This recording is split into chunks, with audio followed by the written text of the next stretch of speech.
जी हाँ, आपने सही सुना है कि अगर आप पब्लिक सेक्टर अंडरटेकिंग अर्थात पीएसयूज में जैसे कोल इंडिया, ऑयल इंडिया, ओएनजीसी, इस तरह के सरकारी संस्थाओं में नौकरी के इच्छुक हैं, तो इन संस्थानों से या इन विश्वविद्यालयों से अगर आपने डिग्री की है तो वह मान्य नहीं होगी। आइए पूरा विवरण जानते हैं। अब ये देखिए गोवा शिपयार्ड का है, इसमें लाल रंग में घेरा है, फुल टाइम रेगुलर मांगा है। यह है गार्डन रिच शिप बिल्डर, इसमें भी देखिए घेरे में फुल टाइम ग्रेजुएट मांगा गया है। यह आरएसी का है, इसमें भी फुल टाइम मांगा है। भारत में जो पढ़ाई है, पढ़ाई तीन तरह से चलती है। एक तो हो गया डायरेक्ट क्लासरूम में आप जाकर के करते हैं। दूसरी पढ़ाई चलती है ओडीएल, ऑनलाइन या फिर डिस्टेंस लर्निंग जिसे कहा जाता है, पत्राचार के माध्यम से या फिर प्राइवेट के माध्यम से, जिसमें इग्नू अग्रणी है। इसके अलावा बहुत सारे विश्वविद्यालय हैं।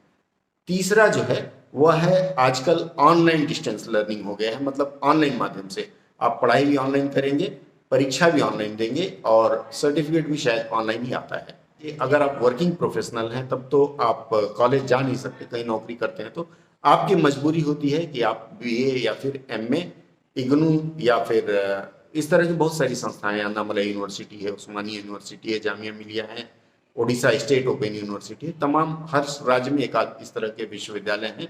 तो आप वहां से डिग्री करते हैं और फिर अपनी तरक्की के लिए उसे काम में लाते हैं। लेकिन पीएसयूज में नौकरी करना चाहते हैं, पीएसयू मतलब पब्लिक सेक्टर अंडरटेकिंग, जिसमें oil India, ONGC, Indian oil, HPCL, इस तरह की कंपनियां आती है।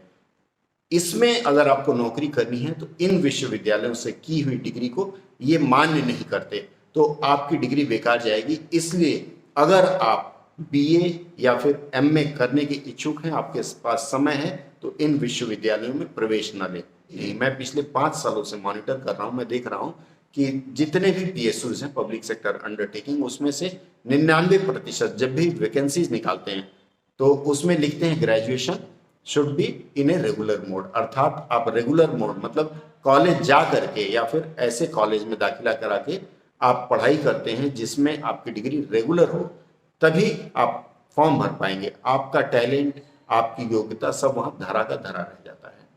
लेकिन पत्राचार माध्यम से की हुई डिग्री को ऐसी संस्थाएं मान्य नहीं करती, तो आप ऐसी संस्थाओं से डिग्री ना करें। अगर करते हैं तो आप केवल सरकारी जो स्टाफ सिलेक्शन कमीशन, आईबीपीएस या प्योर सरकारी संस्थाएं जो वैकेंसी निकालती हैं, सिर्फ उसके लिए पात्र बन पाएंगे। हालांकि अभी हाल ही में यूनिवर्सिटी ग्रांट कमीशन ने एक सर्कुलर जारी किया है और इसके पहले भी जारी करती रही है। उस सर्कुलर में इन्होंने ये कहा है कि ऑनलाइन डिस्टेंस लर्निंग के अलावा आप यदि ऑनलाइन मोड से भी पढ़ाई करते हैं तो वो एट पार माना जाएगा, मतलब रेगुलर डिग्री के समान माना जाएगा। लेकिन यूनिवर्सिटी ग्रांट कमीशन के इस नियम को ऐसी संस्थाएं धत्ता बताती हैं और नहीं मानती हैं। सावधान हो जाइए अगर ऐसी संस्थाओं से आप डिग्री कर रहे हैं तो, क्योंकि आने वाले समय में फिर आपके लिए पीएसयूज के राह बंद हो जाएंगे।